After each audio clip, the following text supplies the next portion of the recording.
Welcome everyone to the Interneighborhood Cooperation Transportation Committee meeting for May 14th, 2026. We have a full agenda as we'd like to do tonight. We'll start by introducing Bill Hare. He's on the board of Interneighborhood Cooperation and has agreed to co-chair the INC Transportation Committee. Next, we'll hear from John Putnam, who's the chair of the Front Range Passenger Rail Board of Directors. June Churchill will follow with an update on Colorado Initiative 175, kind of a just the facts presentation on what's happening. If this goes to the ballot, we'll be inviting pro and con speakers later on. Next, we'll hear from Patrick O'Keefe, who's the board chair of RTD, on their budget challenges and also their big system redesign they're about to kick off. And then finally, we'll end the evening with the Denver's Transportation and Mobility Special Revenue Fund and changes to that to protect it so it's only used as intended, which has been an issue. We'll go briefly to Bill Hare. Bill, do you want to introduce yourself as you enter into this new role? Sure. Yes, I'm good. Well, first of all, I just want to say thank you to Joel for inviting me as co-chair.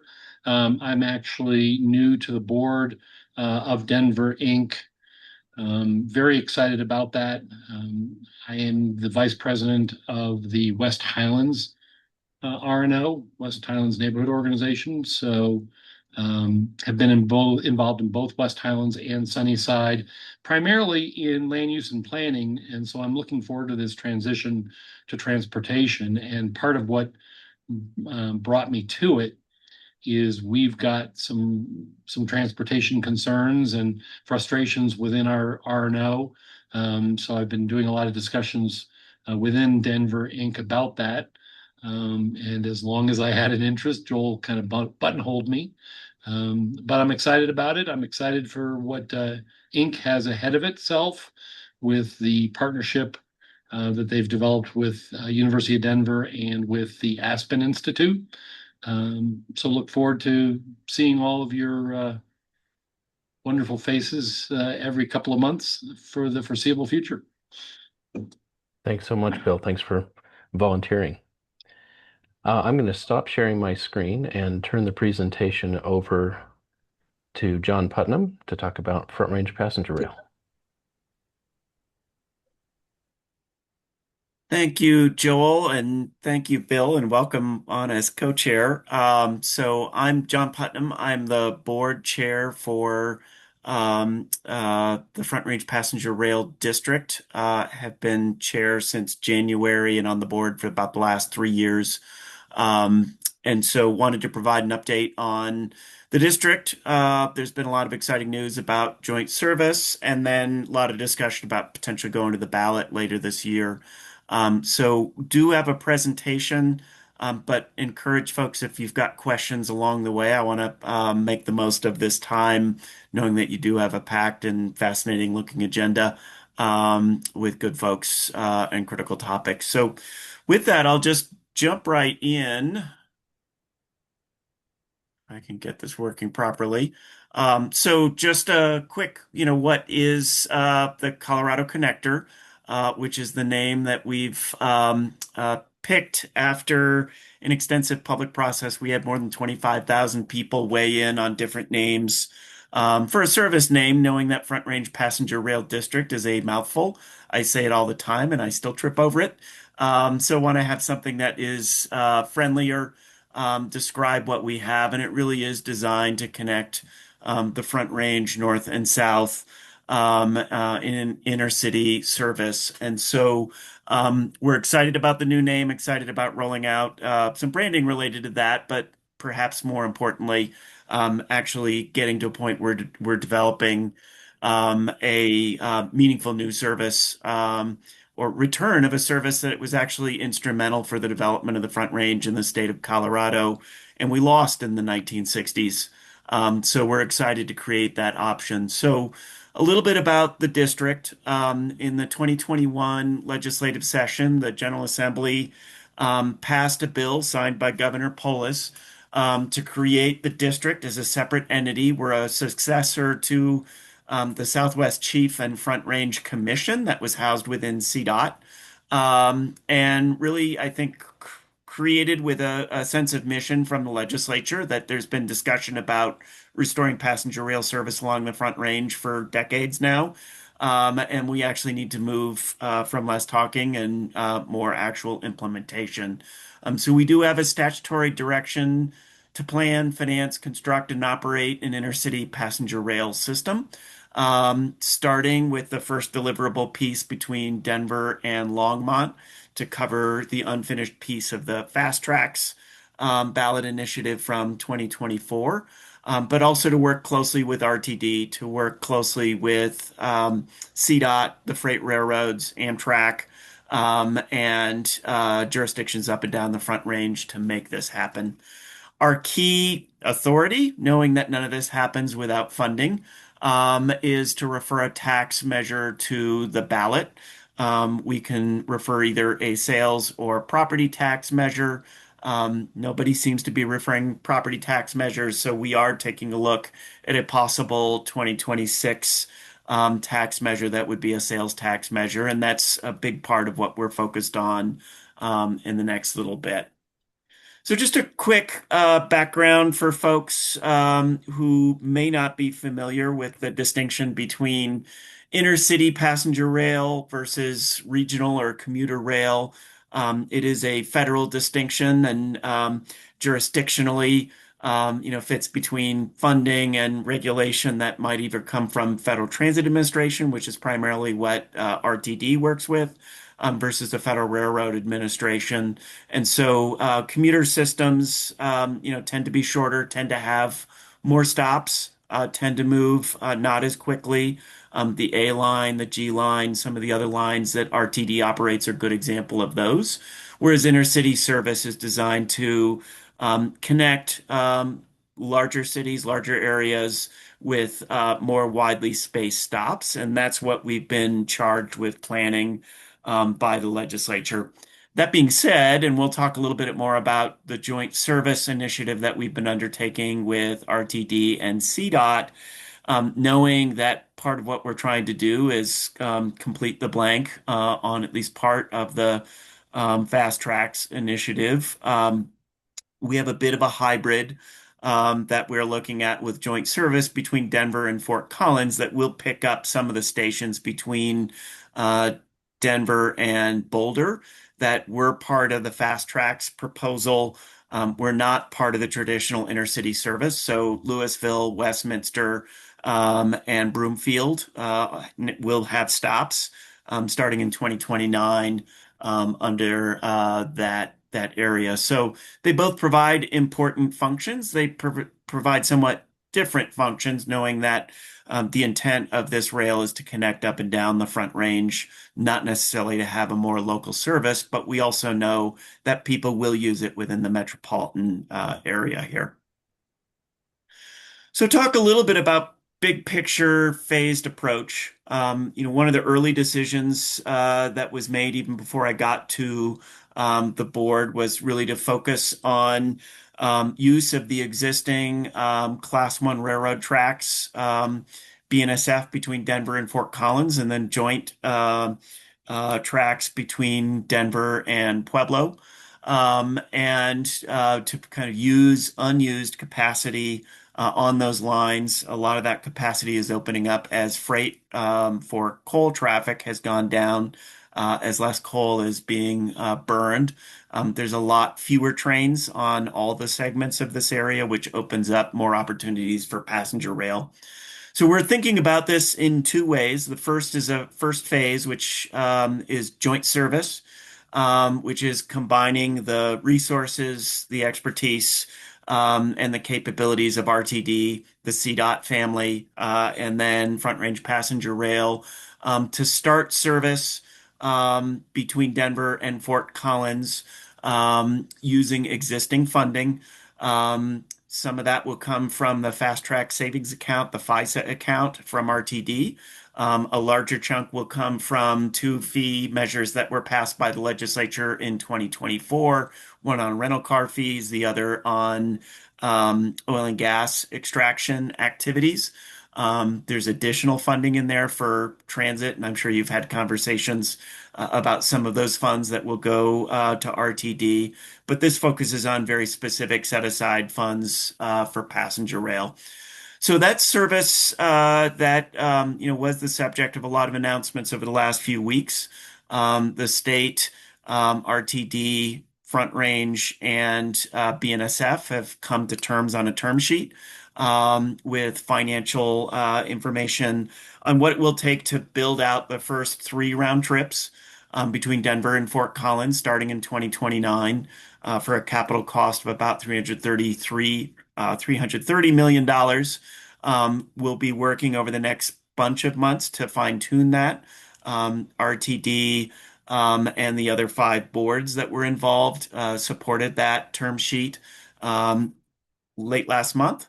And also put some additional funds into more advanced engineering to refine the particular approaches.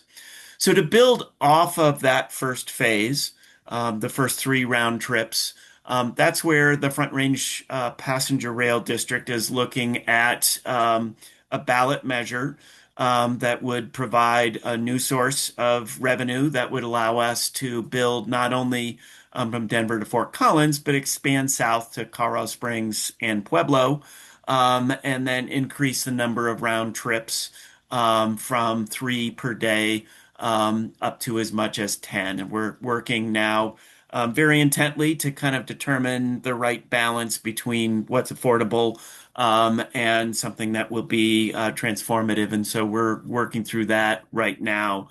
The ballot funds will all go to the capital expansion necessary for the system, as well as to pay for operations and maintenance.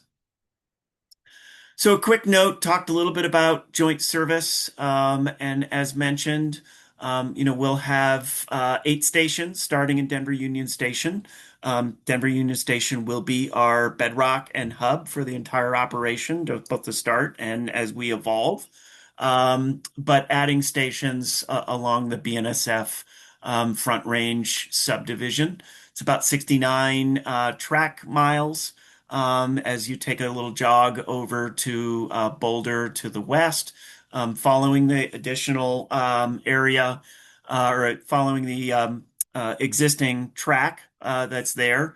And we're starting with a kind of conservative travel time that we still think will be competitive, especially when you consider traffic congestion, lack of reliability on I-25 North, on US 36, and increasingly on State Highway 119 in Boulder.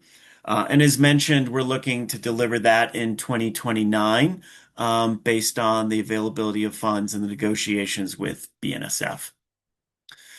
So when we look past the first phase, this joint service phase, we would be looking to extend south to Littleton, to Sterling Ranch, to Colorado Springs, and to Pueblo. Really build off of the connections in places like Littleton, Denver Union Station, and hopefully tie in with RTD's program, but also particularly focused on the opportunities for transit-oriented development from north to south, and think that we will be able to really build out hubs, take advantage of some of the new state legislation to create state TIF districts, as well as provide other benefits along the way.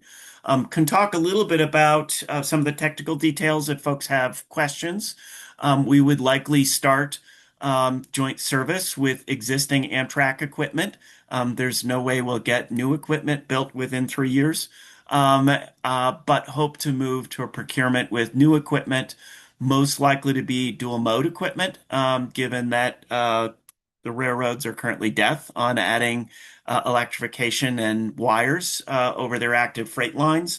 We're hoping that will change over time, but for now, we'll need to work with something that doesn't rely on catenary-based power, except for a short segment between Union Station and Westminster, where we'll use the RTD tracks that were installed for B and G lines, and have joint use over that area.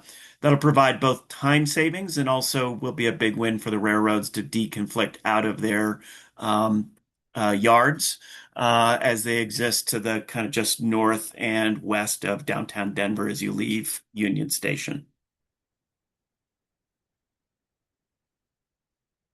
Could talk a little bit more if folks have questions, but I think from the beginning we're having to view this as a partnership with the railroads. We will be using their facilities and trying to approach this in a way that will be a win-win with them.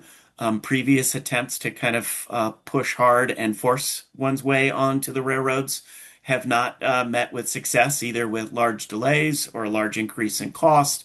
It was one of the factors, I think, that affected the Northwest Rail service. So we're trying to take an approach that meets them where they are and looks for opportunities to take advantage of some of the excess capacity on those lines, respects their freight needs, and also will create new sources of revenue for them as we're looking to put this along the lines. Also means that we need to have a good partner to do the actual operations. We'll probably start with Amtrak for joint service. They may stay as the operator. We may look to do a procurement to provide other operators as other parts of the country have used entities like Herzog or Veolis or others or Keolis to provide service elsewhere in the country. I think, especially with this group, I won't linger too much on the why. I think we all know that we need more transit across the board to supplement what is an increasingly congested and expensive roadway system. We're not going to get rid of that in any ways, and this isn't going to supplement the need for additional bus, light rail, commuter rail, other sort of tools that may be out there, but really designed to provide people options, provide people ways of getting off, and address whether it's ozone, greenhouse gases, particulate matter, other challenges that we have in that area. And I think focusing often not just on potential time savings, but also dollar savings. We're looking at this being much more affordable than a car trip would be to Fort Collins or Colorado Springs or Littleton or other sort of locations, but also a reliable, pleasant choice where people can meet, enjoy themselves, relax, do work, catch up on videos, whatever it is, and really provide a high quality experience in getting there. Um, and again, I think especially with this group, I don't need to focus too much on the benefits of transit. APTA has certainly seen, we've seen at Union Station, investments of $1 on average can return more than $5 in private investment and overall economic benefit. We know that it can reduce costs, especially as we're looking at high gas costs right now. And knowing that transportation tends to be the second highest household cost and only becoming more expensive. People need alternatives, and we're not going to get there just by expanding I-25, US 36, or other highways. So one last piece that'll actually not quite the last, but second to last major piece. We've heard a lot from folks of how important we it will be to think about this not just as commuter service, which is kind of the older way to think about it, but things have changed since the pandemic. People want to use it for more of the rest of their lives to get to and from educational institutions, medical care, a lot of very practical things, but also to get people to the game, whether that's the Broncos, Rockies. Rockies has a great station at Union Station, but we are going to be looking and we're talking to the railroads and the Broncos about the potential for a stop at Burnham Yard as they're developing that new facility. And we'll look at other opportunities to provide special event stations. It can cost a fair amount. We do have to work with the railroads on them, so we're not in a position to make commitments on that front, but we do know that that's important to folks, and we think will be a very important draw as we move forward. So the last thing I want to flag, and then would love any questions that folks have. A key part of the overall program that we're envisioning for potentially going to the ballot this year was actually an idea that came from Seattle and Los Angeles that when they went with some of their big ballot measures Measure M, and others to generate a lot of enthusiasm and new funding for transit measures. They included a measure that to return some of the money back to local jurisdictions. That would help develop station areas, whether that's for TOD, first and last mile connections, transit connections, the whole affordable housing, the whole variety of things that we would like to see around the stations, but also recognizing that the local governments that will be our hosts for stations know their cities better. Denver knows Denver better than we will. We have representatives from Denver, but we have representatives all the way from Fort Collins down to Trinidad on our board. And so want to integrate these into local planning, local expertise, and also local delivery. And so part of that would be not only providing a key role in the station area planning, but also to provide resources. So we are looking at how we can develop a fund that would provide at least 25 years of return funding back to all of the host jurisdictions to really knit this into communities. A rail line is great, but it's only a small part of the puzzle. I think the real transformative effect will be knitting it into a system of both land use and transportation. Very familiar themes for this organization and for all of you. And Denver has been a model for communities around the country, as a model around the Front Range as well. And so one of the things we've been excited about is seeing some of the energy in places like Longmont, which is working to integrate with their bus rapid transit, to integrate with local transit, and also attract Front Range Community College to build their campus right across the street, both from the bus and the rail facilities. That's exactly the model that we want to have in a Front Range system that will be centered on Denver, but really connect the whole Front Range. So, next steps, we've been engaged in active stakeholder engagement, groups like this. We've had, I think, almost 25 town halls that have been often standing room only. We've had well more than 2,500 people at those town halls, plus the 25,000 plus who engaged on names, a lot of social media, electronic engagement, as well as in-person engagement, trying to address different types of communities up and down the Front Range. And one of the best things has been seeing how nonpartisan it's been. We're seeing, as much excitement in places like Colorado Springs as in Boulder or Denver, but also different types of communities, within those various areas. So over the next month or two, we are working to fine-tune a financial plan and an operational plan, have that out in the next month or two to support a decision. We'll need to make a decision by midsummer on whether we think 2026 is a viable place for the ballot. It's on one hand, we think there's a lot of enthusiasm for addressing some of these issues. We think a lot of people will show up for the elections, given everything that's happening in the country and the state. On the other hand, we also know there are challenges with affordability. We know that there are challenges with a crowded ballot. So we need to sort out all of those things to make a go, no go decision. And a lot of that will depend on hearing from you. So with that, I'd love to hear from you with any questions, thoughts that you might have. Great. First question, if you're available to unmute, Thomas, a question about the size and shape of the district. And Thomas indicated he might not be able to ask the question himself. I can pick up from that if he's unable to address that. So when the district was formed in 2021, we reached all the way from Trinidad to Fort Collins. And, from Los Animas to Larimer County, we had 13 total counties. Almost the entirety of the entirety of the non-attainment area in Denver and North Front Range. So we picked up a lot of territory, from Deckers on the west or Jamestown on the west, all the way halfway across Adams County, in that area. So recognizing that it wasn't a good fit, and that we didn't have a precise corridor.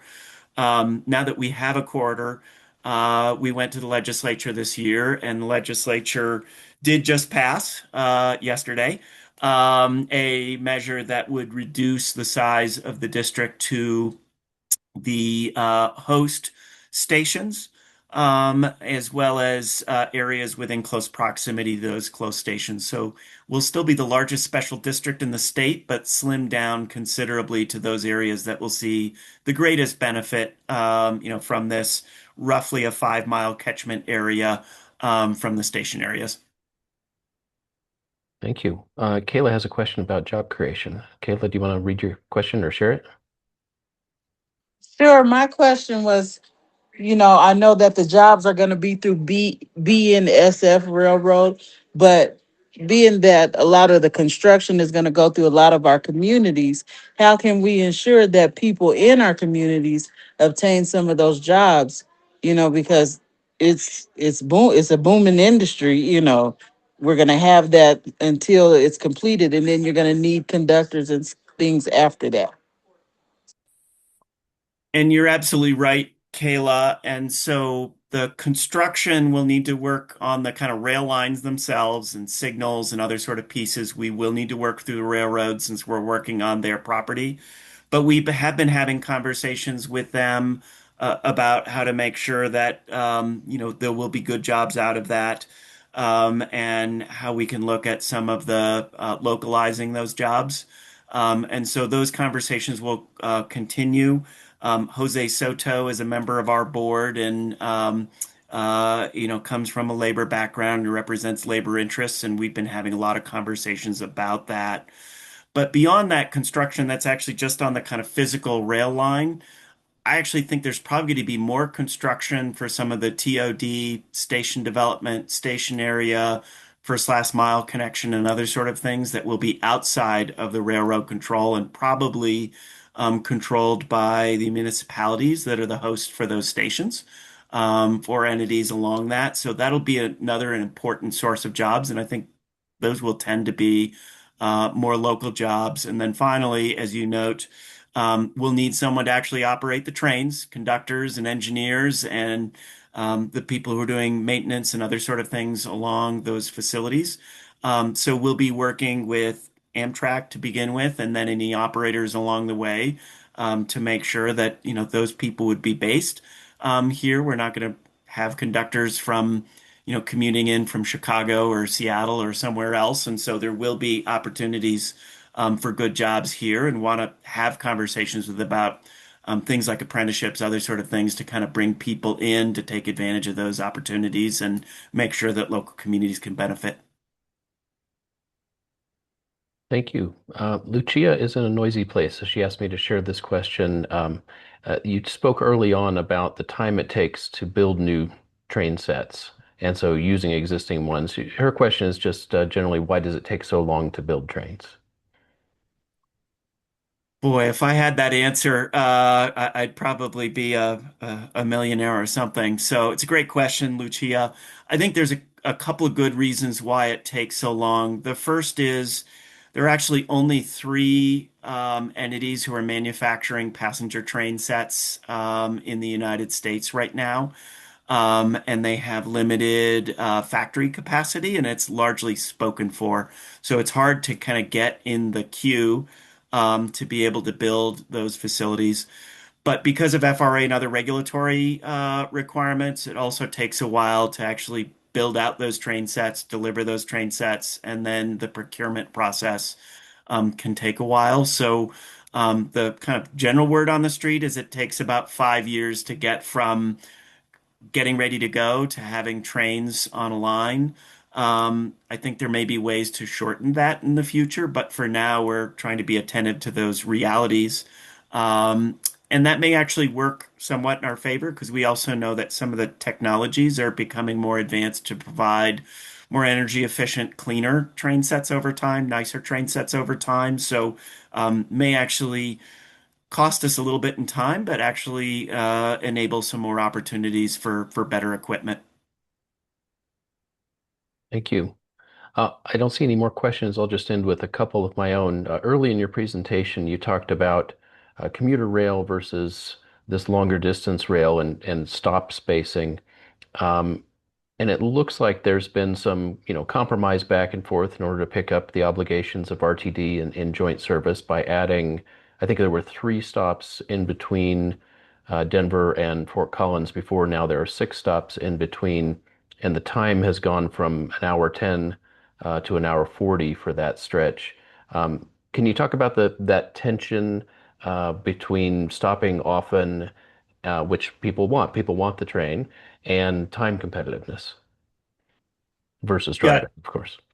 it's a great question, and it is a tension in all of those places. So if you're going to make a stop, usually we'll have a 2 to 3 minute stop time. So that's time that you lose. You also lose the kind of momentum. It takes time to get a train up to speed, especially the heavier intercity trains as opposed to the light rail systems. And so you will lose time the more stops that you make. On the other hand, you will have more opportunities for passengers to get off and on, more attractions to get on and off, more opportunities for transit-oriented development. So what we've been trying to do is kind of find that balance. And Louisville has been planning for some time. Westminster has been planning for some time. Broomfield is a big population center. The sense was that there'll be enough benefit from providing those stops to overcome some of the downsides of losing time to add those stops. And knowing that a lot of this, what we're finding from our modeling is that within the system, a lot of the people who use the train north of Denver or between Denver and the north will be kind of in that northern area. So we want to make sure it's well served. Similar to the south, a lot of the people are going to go from Colorado Springs to Denver, or Pueblo to Colorado Springs, and not necessarily from Colorado Springs to Westminster, as an example. And so, really trying to design those 2 areas that while people can take the through trip, we want to make sure that we hit the major population centers. And I think if you look at the map, we will hit the major population centers kind of north and south, and knowing that 85% of the state's population is kind of in that overall Front Range corridor. Great. Yeah, yeah, yeah. So a lot of the movement won't necessarily be going from Denver Union Station all the way to Fort Collins, especially now if it takes a little bit longer than driving. But a lot of the movement will be those interstitial stops and all the people that serves. And that's absolutely right. And knowing that congestion is just increasing on I-25, US 36, we can actually take a time hit on some of those things and still be competitive on time, competitive on reliability, and then a much more pleasant way to travel than being stuck in traffic on I-25. Absolutely. Well, we've run to the end of time. I've got a couple things I'd love to learn about, but I will follow up with you. Thank you so much. It was wonderful having the board chair of Front Range Passenger Rail District here with us tonight. Thank you, Joel. Thanks for all the questions and look forward to that follow-up. Thank you. Have a good evening. Great, great agenda. We'll next turn to June Churchill.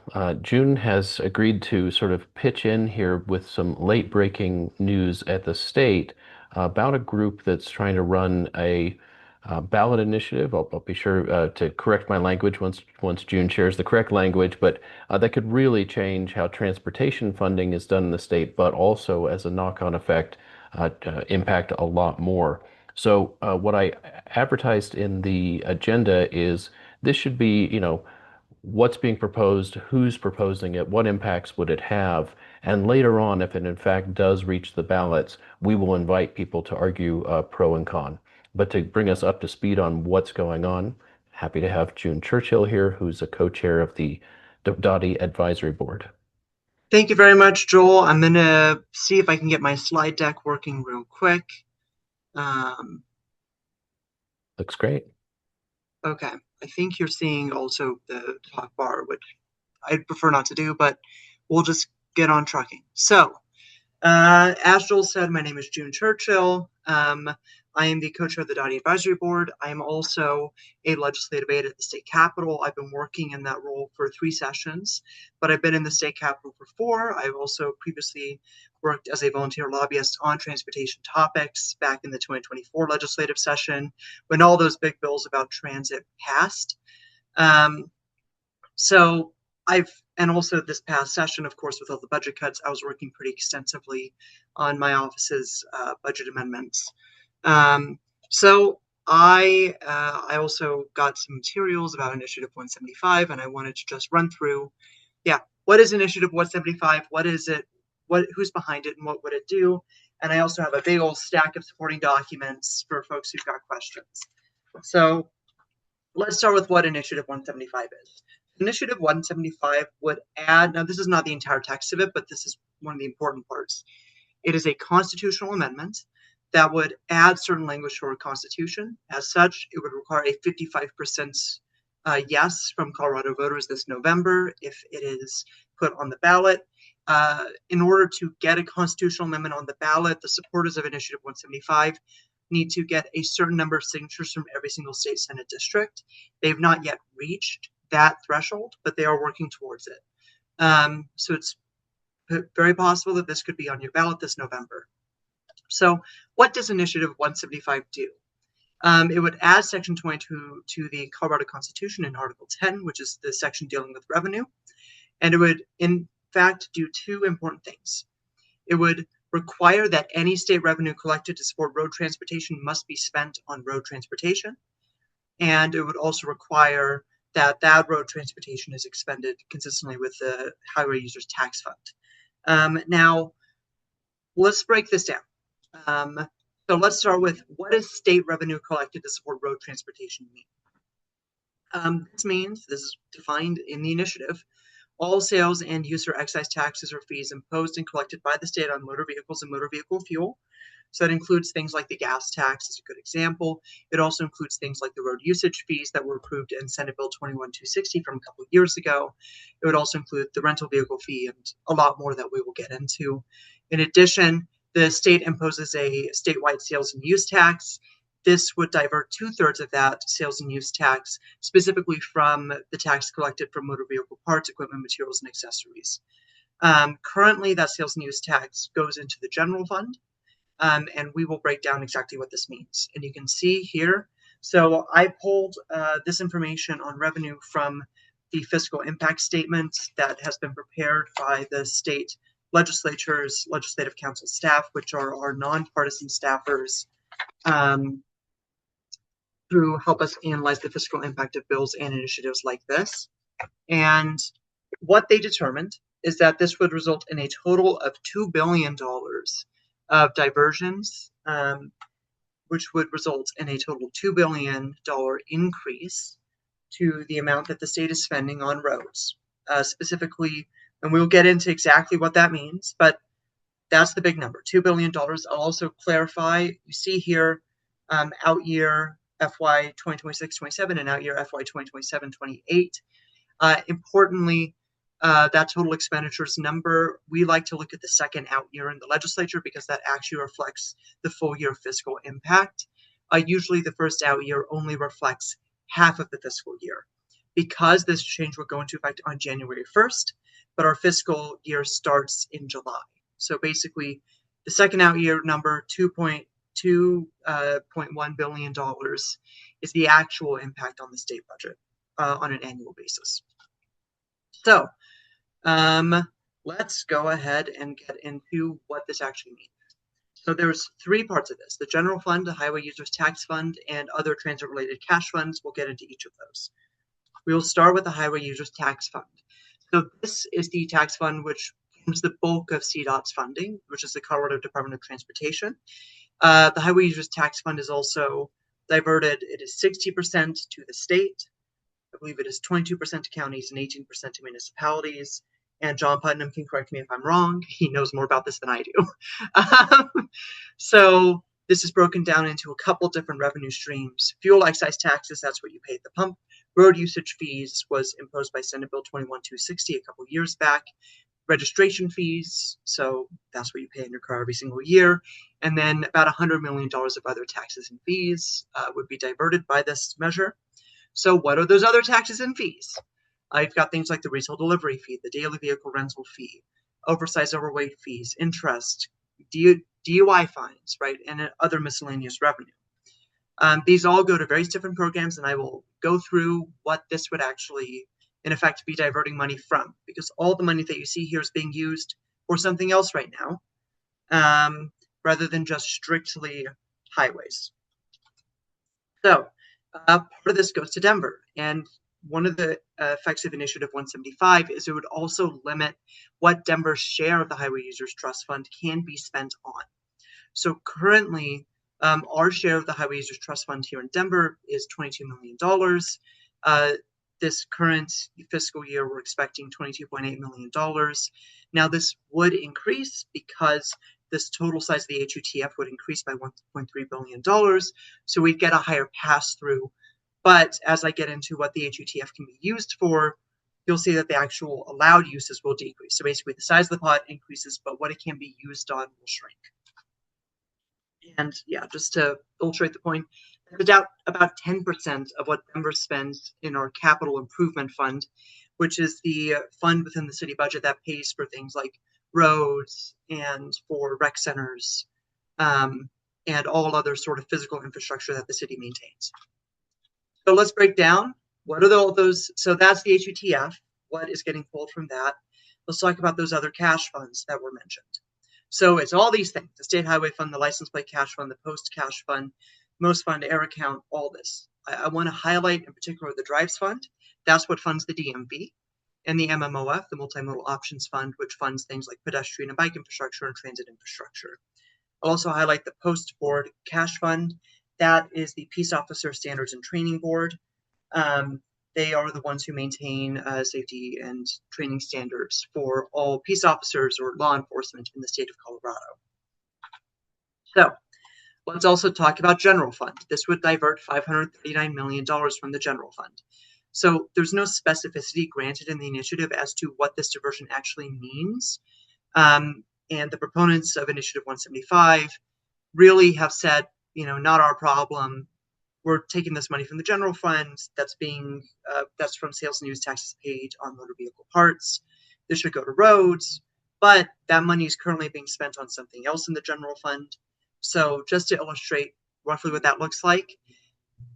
So this year we had to close a $1.2 billion gap in our $17.4 billion general fund budget.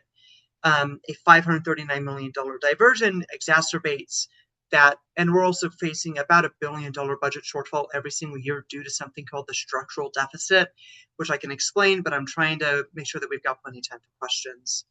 But in effect, view this diversion as about a 50% increase to our structural deficit, meaning we'll have to cut about $1.5 billion every year instead of $1 billion. So just to illustrate the point about what that actually means, back in fiscal year 2024-25, our total general fund allocation was $15.6 billion. There were 4 departments that made up over $12 billion. That was education at $4.5 billion, the healthcare policy and financing department at $5 billion. That is the department that funds Medicaid and Medicare. The higher education department, which funds our state university system, and then human services, which provides services like SNAP. As you can see, that's $12 billion. And we have just faced 2 consecutive cycles of, various cuts to a lot of departments, in part caused by HR 1, which was the so-called the One Big Beautiful Bill that passed that reduced taxes on a lot of the wealthier individuals in our country. And that those tax cuts were immediately reflected in the Colorado state budget because we've got something called ruling conformity. But all to say, there's been a lot of money cut. In this last budget cycle, we reduced the general fund reserve. The legislature is withholding some TABOR refunds. And also, but still, despite that, we're still cutting $270 million from Medicaid support for folks with disabilities. So how do you cut an additional $1.5 billion each year without cuts to core services? You can't. You have to cut core services. You either got to cut schools, Medicaid, higher ed, SNAP, services like that in order to make up for those cuts. And also importantly, back in 2024, at the end of 2024, there was that law enforcement funding provision on your ballot that everyone saw. People voted yes on that, but that essentially stopped us from cutting anything in the Department of Safety and actually diverted an additional $350 million to that sort of pot. So In effect, we don't actually have $17.4 billion to play around with. I believe it's about $500 million of that was just eliminated from consideration entirely because of that ballot measure. So as you can see, a $539 million diversion is significant. So that's all the cuts that would happen. So what would that money actually go towards instead? So here's what Initiative 175 defines as road transportation. So the things that this money can be spent on: the construction, surface repairs, maintenance, and operation of public streets, roads, highways, or bridges designed and primarily used for motor vehicle use. The development of safety measures for motor vehicles traveling on public streets, roads, highways, and bridges. Important, I want to draw attention that is for motor vehicles traveling on those streets, roads, highways, or bridges. So importantly, that doesn't include anyone outside of a car, which is a lot of people, including myself. I'm car free. 3, the directly related design, engineering, management costs required for road transportation and the cost of the Colorado State Patrol, who also are funded by the Highway Users Trust Fund. So in effect, let's see what my next slide is. So what gets defunded by this? So $2 billion to highways, roads, streets, and bridges. But all that money is getting pulled from somewhere. Here's where it's getting pulled from.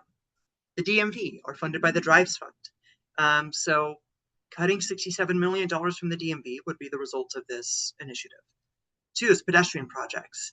This initiative forbears any spending on pedestrian projects, and the money that it would take is basically all the money that we spend on pedestrian projects. That also includes bike projects. This also includes transit projects. CDOT, within statute, has a requirement that at least 10% of their funding in the HUTF must be spent on transit projects.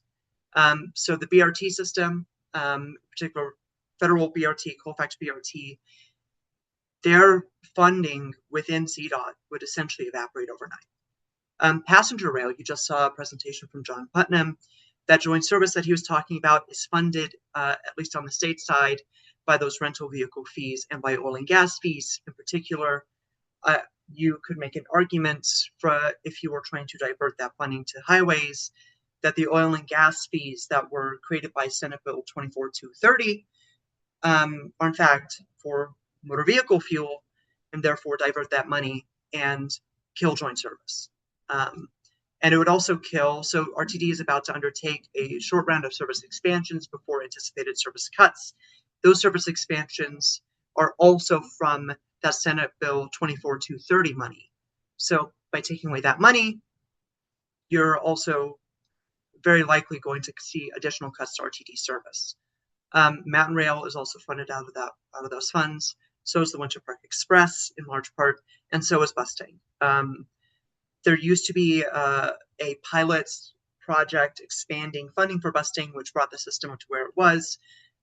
The legislature elected to not divert general fund dollars to that pilot again this year. Instead, CDOT found the money within CDOT, but that money would also get diverted by Initiative 175. So busting, its expanded pilot, would also likely see massive cuts. In addition, the Peace Officer Standards and Training Cash Fund, the Emergency Medical Services Cash Fund, the Alcohol, Drug, Driving, and Safety Cash Fund, and also some environmental mitigation projects would all see their funding removed by Initiative 175. So let's talk about who wrote this. So this is being pushed by Colorado Restore Our Roads. This coalition was created, or I want to say coalition, this group was created by the Colorado Contractors Association, who notably are the people who build roads. So I'm going to withhold my opinion on that right now.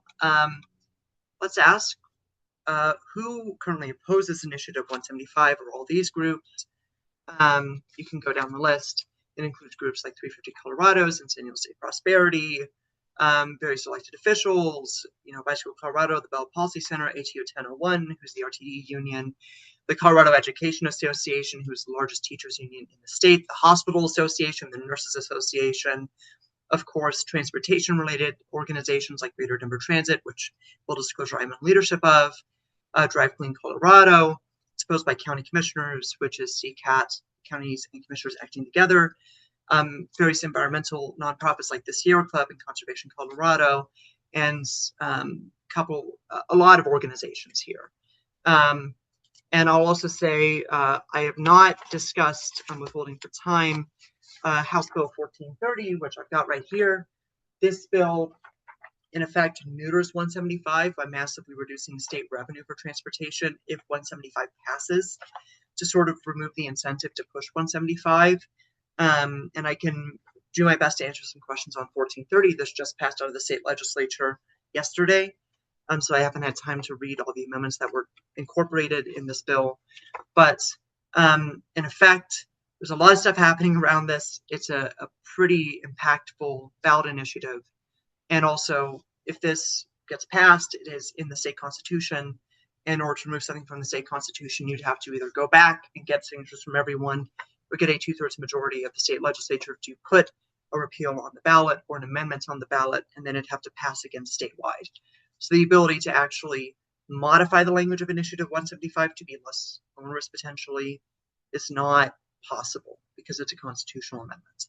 So that's a lot of information, and I'm happy to answer questions. I was hoping I could get through all that a little bit quicker, but I hope that's a good overview. I'm happy to answer questions if anyone has any. Certainly. We have a couple questions from Leslie. First, a question about the scope regarding buses, and then about 1430. Leslie, do you want to ask your questions?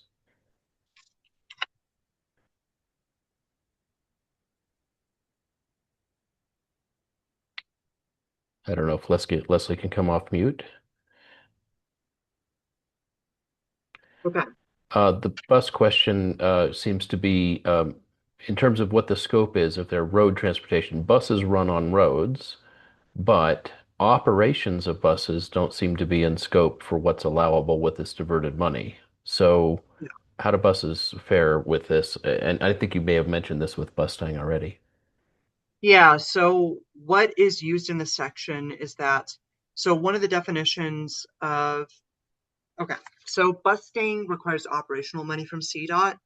Importantly, what is allowed to be funded by this is road transportation, which is defined as the construction, surface repairs, maintenance, and operation of public streets, roads, highways, or bridges. So that is not transit services, right? It is merely the infrastructure. And it must be designed and primarily used for motor vehicle use, which is motor vehicle, and this is defined as a self-propelled vehicle that is designed primarily for travel on and is commonly used to transport persons or property over public streets, roads, highways, or bridges. I think from the plain language, you could, I think, technically fund a bus lane. However, you could not fund bus operations. Yeah, I think my reading on that is, that's the plain language as far as I can tell.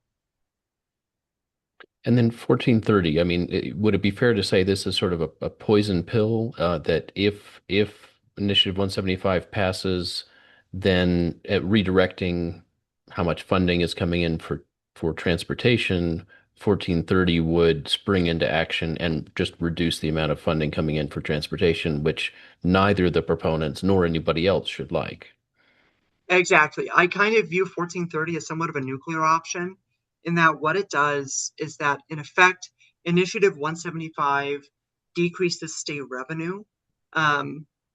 So state revenue, we're looking at the whole state budget. There's the HUTF, which is controlled by CDOT, and that's where most of their funding comes from.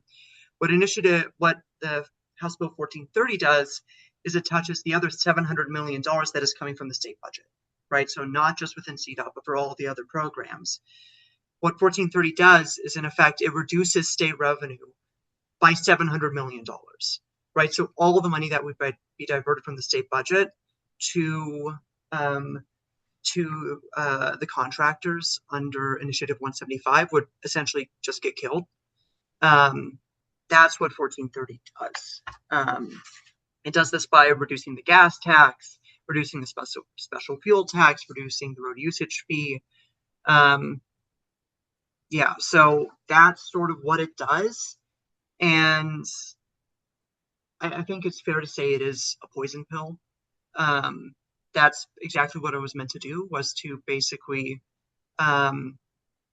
just make it less appealing to pass 175 and forestall any potential impacts on our state budget directly from this. Now, it's still, of course, change a lot of things within CDOT, but at least it would avoid the cuts to education and healthcare from Initiative 175. Okay. I'm not seeing any other questions in the chat right now. I think it's fair to say that if this appears on the ballot, the language will be somewhat innocuous. It'll say something like, without raising taxes, shall we spend more money on fixing the darn roads and therefore sound attractive. And so reason to be on alert that if this appears on the ballot, it might pass. Yeah, and I'll also, I think, since I've got a little 2 minutes left in my time, yeah, they're pitching it as without raising taxes, we're going to increase funding for roads. Now that money is coming from somewhere, and in this case, that money will come from, I mean, with Initiative 1430, it'll no longer come from schools and our general budget, but importantly, it will kill transit projects, it will kill sidewalk projects, it'll kill bike projects. I think you could arguably say if the state is reconstructing a state highway through a rural community and they want a pedestrianized crossing there, 175 doesn't actually allow CDOT to build that, like, because it's not primarily for motor vehicle use, right? That is a pedestrian safety project. Like, could you fund a sidewalk out of this? And there's actually a good John Putnam, who just left to call, wrote a good legal memo about also that this initiative has a lot of ambiguity in exactly what the language means, right? You could argue it's for bus lanes, you could argue it's not for, but because the ambiguity of the language, this would also open up a lot of litigation, where, say, for example, if CDOT did try to build a sidewalk, the contractors could sue and say, no, this isn't for motor vehicles. You can't use this money for that. So it'd also expand liability for the state in certain ways. So all to say, basically, this is a more money for highways, more money for the Contractors Association, and they're not sweating what else it'll cut. Is sort of, that's my personal read on it. And feel free to share my contact information if folks have any questions. I've got a lot of materials about this, and I hope this has been helpful. Thank you very much, and thank you for agreeing to be added to the agenda at that fairly late notice. This is a big deal. Yeah, thank you very much for having me. Thank you. Next, we will turn to a special guest we have from the Board of Directors from RTD, Patrick O'Keefe. Patrick, I saw you on here. I'm on, yeah. Oh, fantastic. There you are. You're on camera as well. Great. Patrick O'Keefe is the chair of the RTD Board of Directors and is here to talk to us tonight about two things. One, you've seen in the press some real significant budget challenges that RTD has that looks like they're going to be persistent, but also some planned redesign of RTD's network that should make it more efficient and carry more people if done well. And so two things independently, but how they interact together. Welcome, Mr. O'Keefe. Oh, thank you, Joel, and thank you for having me. I'm going to just run through some kind of background issues that are kind of feed into both those significant activities this year, and I'd like to, hopefully I can shut up early enough so you guys can ask questions about really anything related to RTD. I'll do my best to answer, or we'll get information back to you. So as Joel mentioned, I represent District H. District H is like the trapezoid at the bottom of the district. It goes Cherry Hills, West Greenwood Village, East Littleton, West Centennial, and all of Highlands Ranch. So it kind of sits in between 85 Santa Fe Drive and I-25 on the east. It's not totally clean with those, like downtown Lone Tree is actually in another district. So it's kind of where my district is. I was elected to the board with 6 other newcomers in 2024. It's my honor to be chair this year. It's a busy year. I'll come back and, like I said, I'm happy to answer questions on the budget, but I just kind of want to run through in no particular order the things that are causing, kind of orbiting around those two bigger issues are comprehensive operational analysis, which is basically replanning all the route networks and our budget. So we start with not the easy one, but it's the shortest one to explain. We are looking for a new CEO. Deborah Johnson made the decision to move on at the end of her contract, which ends in May. We have started a nationwide search. It will take us about 12 months. So anybody in the private sector probably looks at that and says, you can't hire people in less than 12 months. Well, our process is far more public and transparent and more complicated. And it's a small universe of people that are qualified to run a system our size, and so we will be spending the next several months probably getting to a one preferred candidate, or maybe a handful of them, and then we'll obviously have a chance for people to give some comment and be able to weigh in on what that new CEO should be focusing on. I do want to compliment Deborah. I deal with her quite a bit, and her ability to hold the agency together through COVID was unbelievable. I mean, now we look back, we're like, oh, well, of course this wasn't a problem, that wasn't a problem. Every day she thought, the world was ending, and tried to balance the requirements on the system with, effectively, zero ridership. And we received a fair amount of federal money, like other transit agencies. Our agency did a better job of not spending that all at once, and putting it instead in some reserve accounts and building up a little bit of a cash cushion. So Deborah and the leadership team get a lot of credit in my mind for that. She also has brought forward the idea of asset management, which is a fancy way of saying take care of your stuff. And she has brought discipline to that planning process. We've had kind of 2 decades where RTD was focused on building new parts of the system and not really focused on taking care of the existing system. And some of those bills are coming due now. We have a big hole to dig out of, but thanks to Deborah, we've got at least a plan for how we're going to manage that. So that CEO search might be the easy one. The fast tracks is a issue that kind of continues to bedevil RTD. Just reviewing for anybody on this call, fast tracks was passed in 2004, and it was the kind of next step build out of the rail and some regional bus network on several routes. There are 4 incomplete projects in that, and there is the Northwest Corridor, which gets a lot of press because it was important to the governor and those legislators.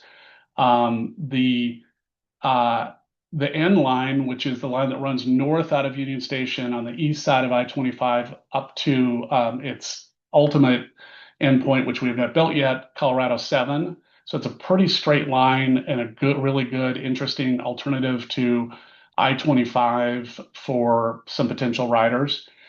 Those 2 have received money. So the narrative sometimes is that people were paying taxes for stuff they didn't get. They didn't get what they were promised, but they did get some parts of those routes constructed. The 2 that have received effectively no money are the L line, and that's kind of up Welton to 38th and Blake.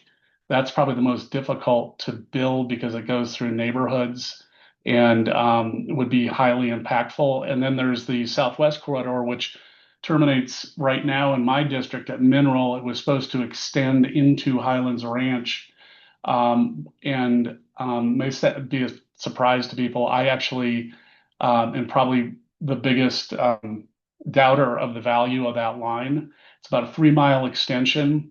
I came out of the engineering construction industry, so I've worked on major projects, and my estimate is it's about $200 million a mile to build that line out, and then it would dead end.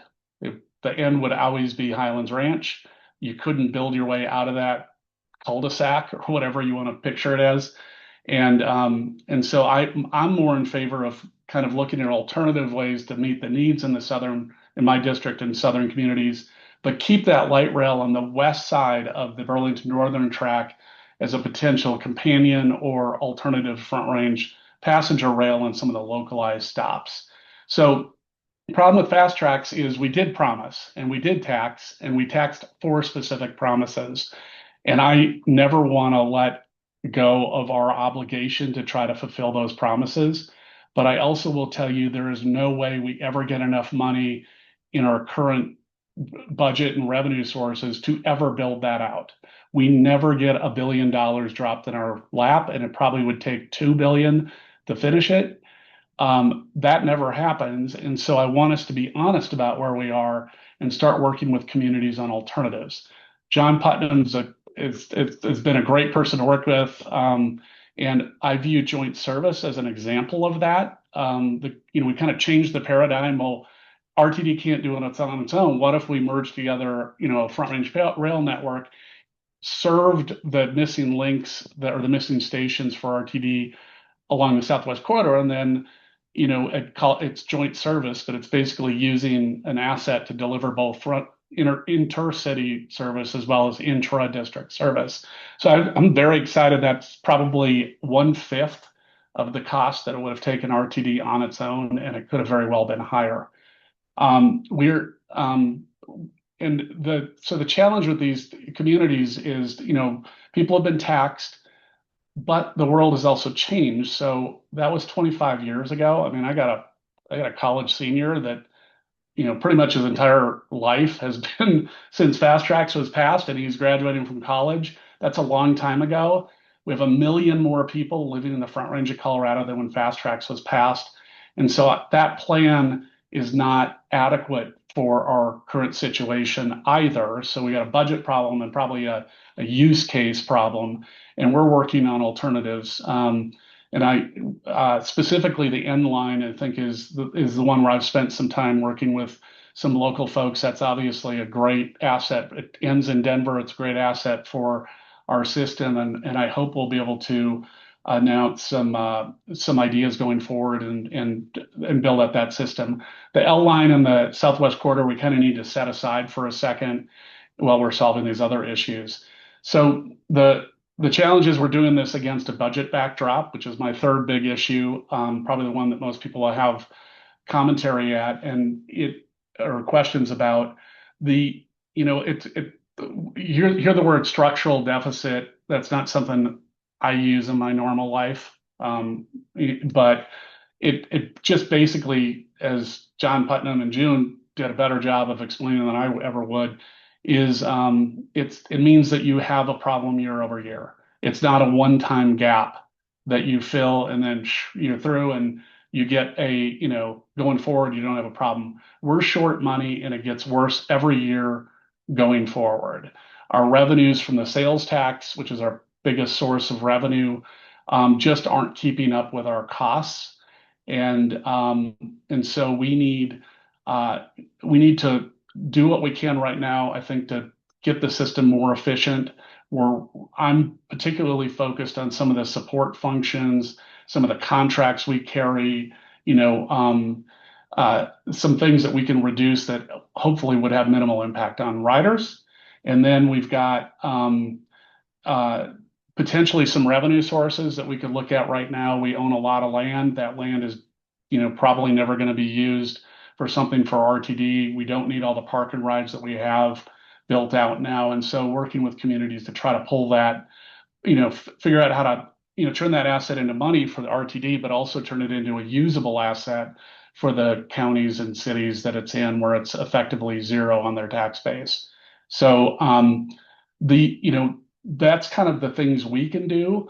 I fully expect us to have to go back to the ballot or back to our voters and look for some sort of alternative revenue. And we have to do that probably sooner than later.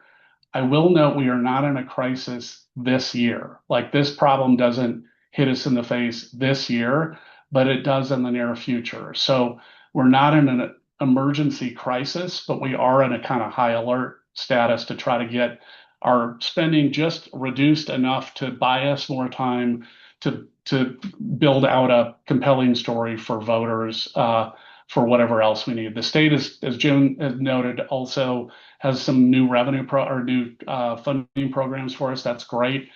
RTD was Colorado was 44th in the states for state support for a transit system. That we're wedged in between Missouri and Mississippi, and I don't think that's just on its face where we want to be with transit. No offense to my friends from Missouri and Mississippi, but those aren't necessarily what you would view as hotbeds of transit. It's certainly Mississippi, and so we're very happy with what the state's done, but that also is just a patch. We're going to have to kind of change our fundamental funding structure as well as probably some of our costs to make it work. And so that, you're hearing a lot about this. I'm happy to address, probably easier to answer questions about it specifically. And then the final piece, which is also, I know, interest here, is kind of the system and route improvement. And the COA, the comprehensive operational analysis, was last done in 2022. I think the last time we implemented ones that periodically come up, and it's a chance to look at all your routes and kind of restructure them together, not just a one by one. So our downtown rail project, where we're replacing 25, 30-year-old rail, we adjust our schedules around that, but they aren't permanent. This is a permanent readjustment of the routes and planning. I also mentioned maintenance of our infrastructure. So we are trying to dig out of this hole, but it's in the rider's interest for us to not fall behind on maintenance. We've seen what happened with the slow zones, and people were racing our trains on walking and they were winning. We don't want to go back to that. It's an easy way to say, do we really need the maintenance this year? Or should we keep it, for our service? Well, that kind of eventually catches up with you and is not a perfect patch to delay that. And we're catching up now. We're not in a good place with maintenance. We're moving to a good place with maintenance. So that I kind of put that in the same route and system improvement world where we're trying to minimize future impacts around the system. So I've got a couple slides I can put up if you guys need a visual, but I'm happy to answer any questions that people have, take some input. I hope that we can continue engaging with you all as we kind of go through these major issues and decisions. We do have a lot of time, so if you had a couple visuals you think would contribute to the conversation, that would be fantastic. Yeah, let me see if I can pull this up here before I share. So here we'll go. See if I can do it this way. And share. Well, there we go. Okay, so just a little bit on our customer boardings. There's good news, kind of bad news in here. There are things that impact our boardings and ridership, and part of it is customer driven. The other part is kind of RTD driven. We had a lot of open driver roles coming out of COVID, and we did not have enough staff to adequately support the system. So we were making bad choices on routes we couldn't staff versus a kind of a thoughtful prioritization of one route over another. The RTD, we had some safety issues on our system. We certainly weren't the worst in the country, but it was not a particularly attractive job for a newcomer because it's a job where you can get where they blow fentanyl in your face and you're driving a 25,000-pound bus. That's not a really attractive employment engagement for somebody. So, improving the safety has also improved our retention on the system. This is kind of our boardings, and you can see 2023 we had kind of that high point in July and August, and then we went backwards for the next 2 years, and that was I think a direct outcome of our our maintenance work and slow zones on light rail. People just got so frustrated that it was easier to drive, and we saw the boardings drop off quite a bit during that period. We hope we're catching that back up this summer, although we still have some more rail maintenance downtown. But we're hopeful that we can kind of get off this plateau and start moving upward in our ridership again.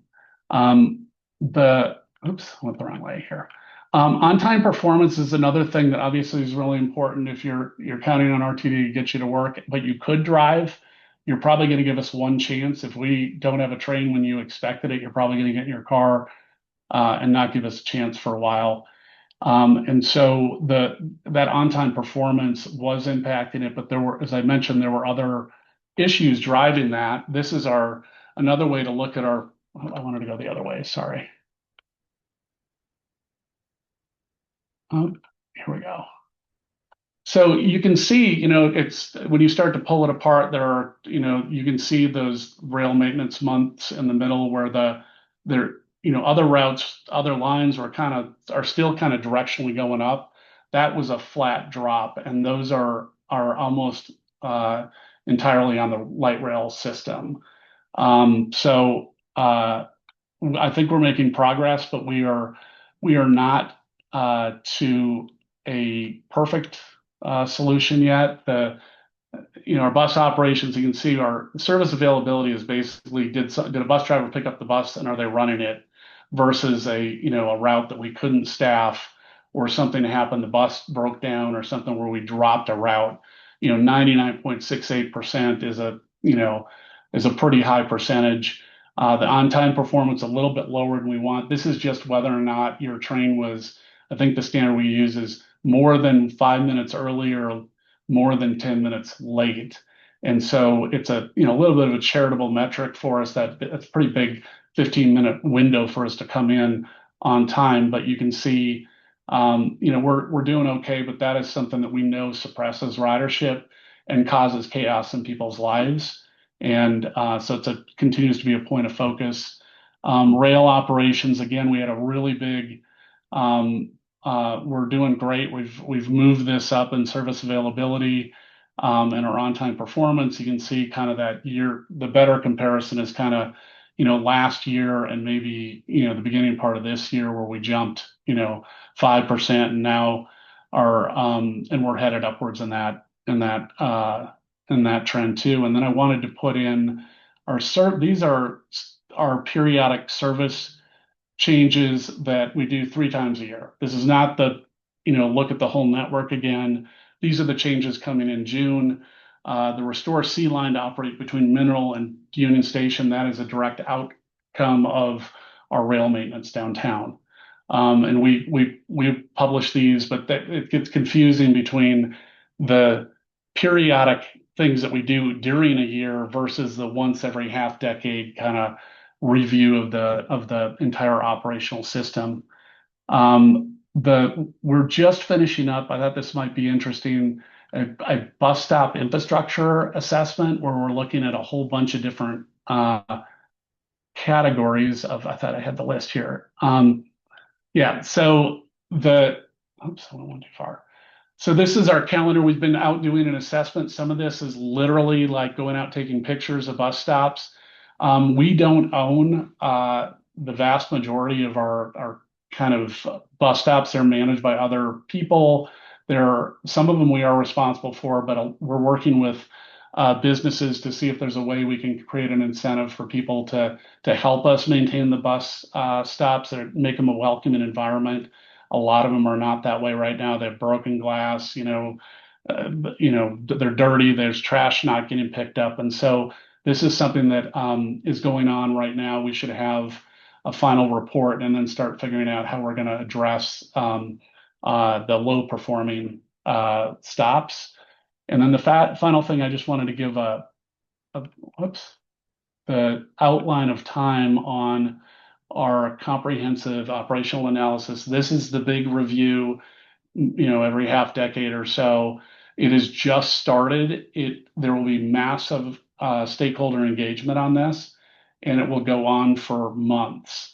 as we start to build the data and use case for it.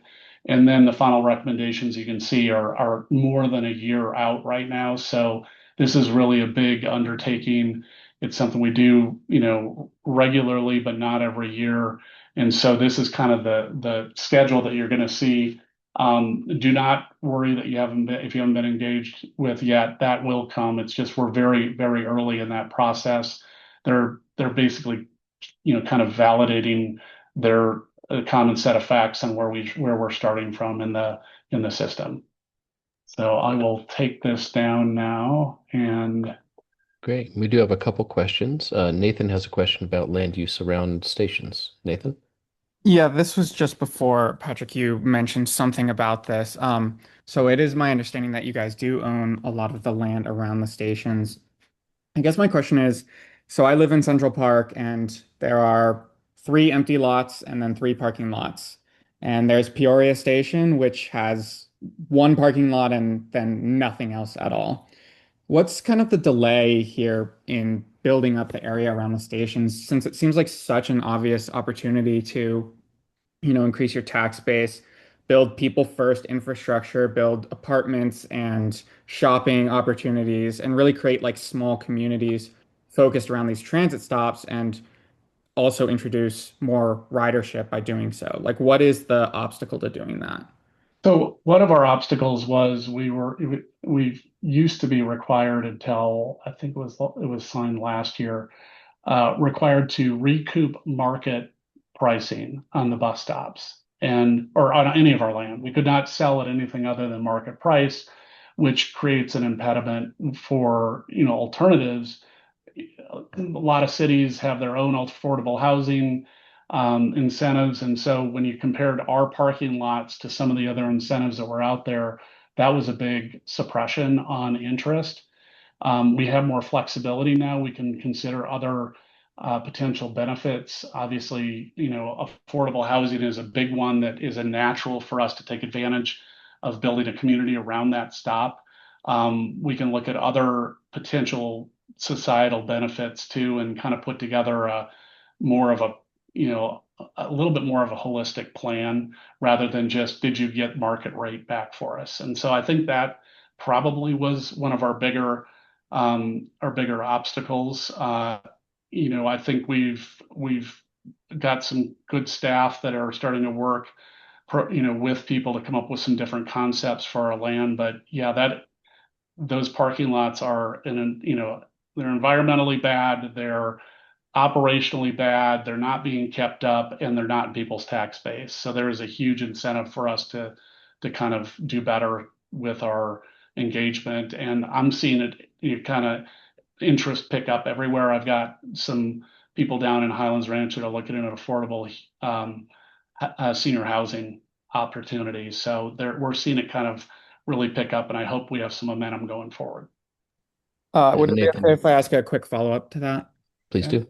So as a member of the community, specifically for me would be Central Park, how can we work with you guys? Would our councilwoman approach you? What is kind of the avenue to getting those projects moving along? That's absolutely one. The community could put together the concept of a plan. I know that's difficult for people that don't have access to attorneys and engineers and kind of architects, but I think the best led projects have at least some sort of consistency with the local government and objectives. We're very aligned with Denver, but in the rest of the system, if there's a mayor interested in kind of creating more housing opportunities or a tighter footprint for people to live in, that's really helpful to help us kind of move it through that process. But I think starting with your director, you're probably in Director Rucha's district, very passionate about trying to activate those properties. And so I think starting with them and with your city council member are two great ways to do it. But the communities can come with their own concepts and see if it's something we could help with too. Thank you. And recent state legislation may make RTD as a partner in building housing near stations a better option than selling off the land, and that might Yeah. be very interesting. We have a question from Alejandra regarding uh, prioritizing streets. Alejandra, do you want to try to ask your question? She says it's windy where she's at. Sure. Let me know if the noise gets annoying. It seems most would agree, like you were saying, that when transit gets harder and driving is easier, then most people choose to drive, those who can. So it seems most would agree with that. What is RTD doing to use its influence as an agency, as a transit agency, to influence both sides of this equation? Like, when we were advocating for a transit option along Peña, Councilwoman Alvidrez said that RTD kind of called her and said that they were not interested in that. And then I haven't seen in my advocacy for the federal Boulevard BRT or Colorado Boulevard BRT, RTD really showing up and showing support. So I'm wondering if maybe I just haven't seen it, what you think about that. Thank you. I've actually had multiple conversations with Phil Washington about how we can help them. So I'm not, I mean, I don't discount what Councilwoman said, but we are engaging with the airport on Pena. So the question is, if we were going to spend $500 million on transit on Pena, should we be trying to expand the footprint of people that can take transit? Like if you're south of Colfax, and I mean the entire district, like that's 1,100 square miles, you don't have nonstop service to the airport like the northern communities do. And places like Aurora, Parker, Littleton, Highlands Ranch are all looking for that kind of alternative. And I think keeping people out of that Pena corridor kind of starts close to home. I mean, if we made the A line, 4 tracks running, all sorts of nonstop service and quick service, that's great if you live on the A line. But if you live in South Denver, you have to go into the suburbs, but like around I-25 and 225, you don't have an easy way to get to the airport with direct service. And so I think we need to be broader than the A line when we're thinking about solutions. We need to come up with a regional plan to get more transit use. But that is much bigger than the A line. There are communities that are left out from that. If you took transit, it would take you an hour and a half to 2 hours to get to the airport. You're not going to take it. And so I'm challenging us to think broader than the A line is the only solution to Pena. There are other ways that we can run with bus service or other connections. But absolutely, it's a place we need to be involved. And I feel like we're engaging with the senior leaders. Thanks for that. If I may ask about the BRT projects, any thoughts on that? So Colfax, we are a pass through. We collect the money from the feds. Denver's building that out. There are some other great corridors that are being flagged, federal for one, and I know there's talk about Colorado. My concern is not that we shouldn't do BRT. I think we definitely should. We're kind of just scratching the surface on opportunities. What I'm concerned about is we don't know the lessons yet from Colfax, and I don't want to put businesses at risk along the corridor trying to improve the transit to the corridor. And so my hope is that we internalize what worked, what didn't work, with Colfax staying kind of active for employers and businesses there, and apply it to the future corridors before we start them. And so that's not a delay necessarily. It's just I think we need better information on what programs work to keep people in business while we're building before we start another corridor. And that, and also that's probably a longer term funding thing that we would wrap into a question for voters on future projects. But yeah, I think we're just scratching the surface on opportunity with BRT. Yeah, certainly RTD, City of Denver, Dr. Cog and others have been calling for a grid of frequent, rapid, prioritized transit for a long time, and BRT is sort of a way to describe that. But construction impacts are real with any project, and BRT is certainly one that's on people's minds these days.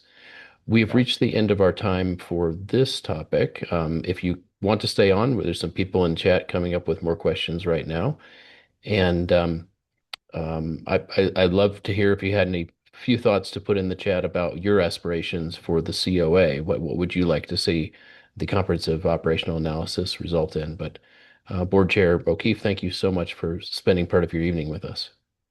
Please, and you can click me on our website. Any questions or anything, please let me know. I am this sounds a little weird, but although I'm the chair of the board, I consider myself a transit neophyte. I come out of the building side of transit, and I am still very much learning about things like, paratransit and some of our other services, and including our regular bus service and how to optimize it. So please assume incompetence and not malice if we're doing something that doesn't make sense, and please raise it with me. We'd love to continue the conversation. You guys have great directors, very passionate in Denver. They're good voices for the city. So that's my pitch. Thank you so much. All right, now you get Jill, which is way smarter than I'll ever be. You kind of got I'm the intermission between Putnam and June, and now you get Jill. So fantastic. Thanks for joining us. For the last topic for the night, we're going to talk about Denver's Transportation Mobility Special Revenue Fund. And to present on this, we have both Jill Locantore, as always, representing Denver Streets Partnership, and a whole coalition of folks looking to move the city forward and very focused on this topic. We also have Zack Burley, who's representing Councilwoman Parady. She couldn't join us tonight. I believe she was in all-day budget planning meetings. And so this was just too much overtime. But do we want to have sort of Jill go first and set the stage for what we hope? Thank you. And then Zack talk about what the council members are talking about doing. All right. Thanks, Joel. I'm going to go ahead and share my screen.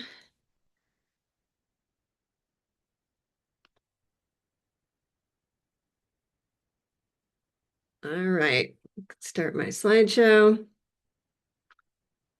Looks good.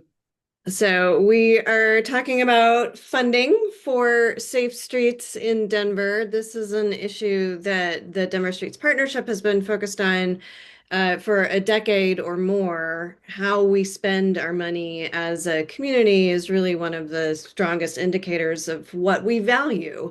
And when it comes to transportation, for many, many years, we've been spending our money on projects that build and widen roads with the intention of accommodating as many vehicles going as fast as possible, and have spent minimal money on making it safe for anybody on the street, but particularly people who are outside of those vehicles.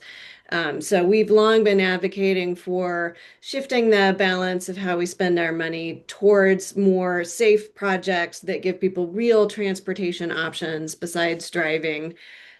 We started with a very low base going back 10 years, less than $5 million per year in the city's annual budget for things like sidewalks and bike lanes. Have seen that grow a little bit year over year, but we saw a big jump in 2022.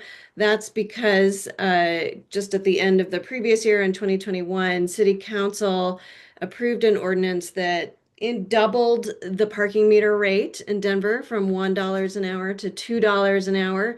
And that second dollar was directed to a transportation and mobility special revenue fund that was intended to pay for multimodal transportation and street safety improvements.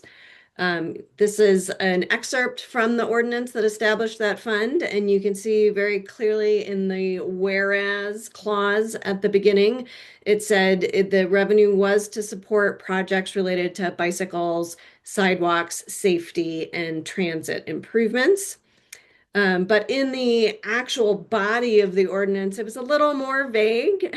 It just talked about transportation and mobility programs, which could include personnel, supplies, capital equipment, as well as capital improvements.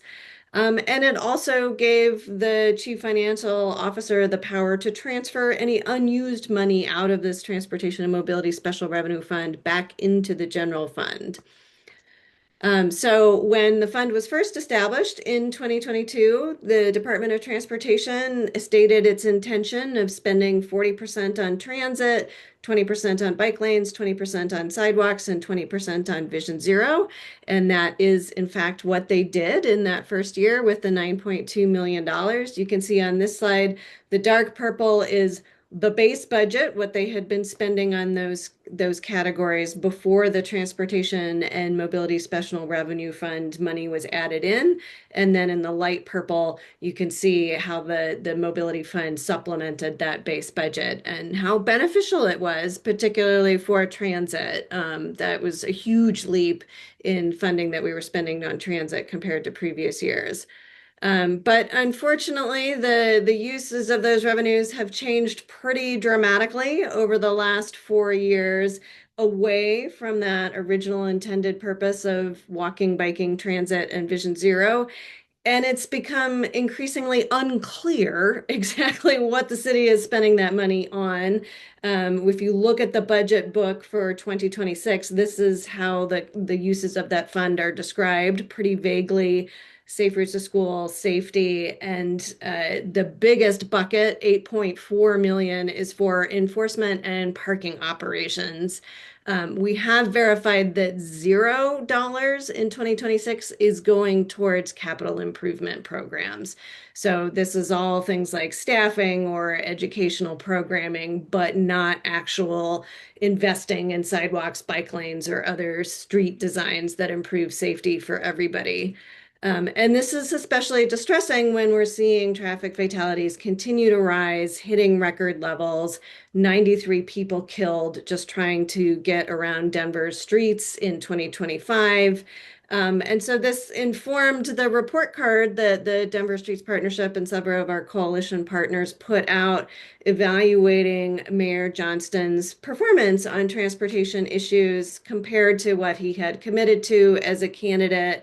And as you can see, we gave him a not particularly good grade. And a big part of that was because of the diversion of funding away from street safety improvements and really going backwards on these issues. And one of our main recommendations for how the mayor could improve his grade is by restoring the original intended purpose of the Transportation and Mobility Special Revenue Fund, really keeping it focused on safety and not just using it as a slush fund to backfill other budget shortfalls or whatever the department felt like they needed at the moment. So we have been working with our coalition partners, in particular Pedestrian Dignity, Denver Bicycle Lobby, Greater Denver Transit, and others, to come up with specific recommendations for how the ordinance that established this fund could be amended to clarify and restore its originally intended purpose. So our key recommendations are we would like to see the investments aligned with our adopted citywide plans, including our Safe Routes to School and Vision Zero action plans, as well as Denver Moves Bikes, Denver Moves Pedestrians and Trails, and Denver Moves Transit plans. Seeing the money go towards implementation of those plans with a prioritization of actual infrastructure improvements. We'd like to see at least 50% of that fund allocated to actual capital projects, and protecting the fund by prohibiting transfers from the fund back into the general fund and making sure if there is any unused money at the end of the year that rolls forward into future years. We'd like to add some stronger accountability mechanisms. For example, requiring DOTI to present to the advisory board their proposed uses of the fund for that advisory board to review and approve. And then we'd like to add in specific rules on what the funds can be used for versus what they can't be used for. On the allowable uses side, we'd like to see specific things listed like protected bike lanes, traffic calming treatments like speed cushions, raised crosswalks, daylighting interventions at intersections such as bulb outs, other physical traffic calming features that have been proven effective at creating safe vehicular speeds and reducing vehicular volumes on neighborhood streets where we want to keep those streets livable and safe. Bus stop infrastructure. We heard earlier about how terrible a lot of Denver's bus stops are. Transit speed and reliability improvements, like providing signal priority, so buses always get green lights, dedicated bus lines like the bus rapid transit, and road diets, things like what was recently implemented on York and is proposed for Alameda Avenue. And then the kinds of things we would not want to see the money spent on. On the programming side, so going beyond infrastructure, we do see some value in using the funds for programming. So Safe Routes to School or Vision Zero programming, design and engineering that's required in order to implement capital projects, as well as transit operations, including buying up more frequent service from RTD on our transit priority routes, making sure when we build those dedicated bus lanes that we have buses coming every 10 to 15 minutes on those lanes. Could also include the city-operated micro-transit service or subsidizing transit passes. But then on the not allowable uses, we would not like to see the money spent on traffic signal construction, reconstruction, timing. This is really more automobile-oriented infrastructure and can be insanely expensive. Routine street maintenance that's not related to mobility improvements that really should come out of the base budget. Marketing campaigns like the billboards that we saw in Federal Boulevard urging people to drive slower. There's very clear evidence that that's not an effective way to improve safety. Any studies, designs, or engineering that's not specifically tied to the capital projects that we'd like to see come out of this fund. Police-based enforcement, traffic modeling, or actually removing any existing Vision Zero pedestrian bicycle infrastructure. We saw recently the city spent $200,000 to water down a protected bike lane. And again, we think that is not consistent with the original intended use of this fund. So I'm happy to answer any questions, but I first want to give Zack a chance to share what City Council is doing on this. Thank you. Welcome, Zack. Thanks, Jill. I appreciate the introduction. I also want to first, I want to say thank you for inviting us. We really appreciate the opportunity to speak about this proposed tune-up to the ordinance. Also, so I am the senior policy aide for Councilmember Parady. I do all things housing, climate, and transportation for our office. Also want to introduce for Councilmember Alvidrez's office, Benjamin Brown here, who is attending on behalf of their office, and I'll give him an opportunity to add anything else after I just speak to a couple points here. We agree with everything Jill said. We've been very frustrated on the council side with some of the spends here. A little background on how we got here. Last year's budget cuts were devastating for a lot of city functions. DOTI was definitely a heavily hit agency. Not the heaviest, but it was definitely lost a lot of personnel. But the reason why those graphs look that way on Jill's slide deck is because we had a parking magistrates program in the city of Denver that was housed under the county courts. When the budget deficit was made known to agencies, they were all told to make cuts internal to their own agencies. And one of the ways the court met their target was by ceasing the magistrates program entirely that they had been running. That magistrate is basically your ability to go online and dispute a parking ticket or things like that within the city. The courts didn't want to be doing that function, and it landed on DOTI's lap after council took issue with the complete stopping of any ability to challenge your parking tickets online. DOTI was not given funds to cover that program, so they instead utilized the Transportation and Mobility Special Revenue Fund. And I really want to be clear, like we don't really put this as much on DOTI as we do on the mayor, because that was just a poorly thought out series of outcomes when it comes to reducing what programs we had and making sure that those things are taken care of, because we do really value having a parking magistrates program so that people can contest their tickets without having to come physically in person to the city and county of Denver building. However, we didn't want to raid this special revenue fund for which that parking magistrate's purpose was not what it was intended for. And so that is the like big context of how we got here. And we're going to have a conversation in this upcoming budget, which frankly just doesn't look good right now. We just had our budget retreat today about how it's unlikely to see growing revenue in the city for the coming year.